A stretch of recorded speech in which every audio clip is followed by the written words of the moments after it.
সালামু আলাইকুম ফাদালে সাদাকাত হইতে পড়া হইতেছে। হজরত বেলাল রাদিয়াল্লাহু তাআলা আনহু বলেন, আমরা মাগরিবের পর বসিয়া থাকিতাম এবং সাহাবা রাদিয়াল্লাহু তাআলা আনুমকে এক জামাত মাগরিব হইতে এশা পর্যন্ত নামাজ পড়িতে থাকিতেন।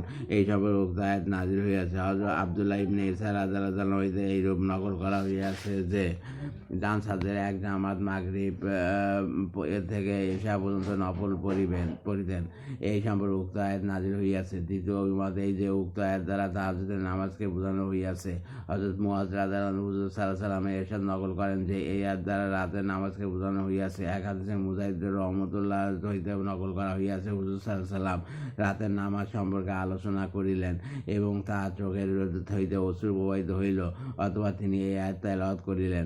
হযরত আব্দুল্লাহ ইবনে মাসউদ রাদিয়াল্লাহু তাআলা আনহু বলেন, তাওরাত কিতাবে লেখা আছে, যাদের 500 রাতে বিছানা হইতে দূরে থাকে তাদের জন্য আল্লাহ তাআলা এমন বস্তুসমূহ তৈরি করিয়া রাখিয়াছেন যা না কোনো চোখ দেখিয়াছে, না কোনো কান শুনিয়াছে, না কোনো মানুষের অন্তর উহার কল্পনা করিয়াছে, না উহা কোনো নৈকট্য প্রাপ্ত ফেরেশতারা জানে, না কোনো নবী রাসূল জানেন। কুরআন পাকে এই আয়াতে উহার উল্লেখ রহিয়াছে। আল্লাহ হাফেজ।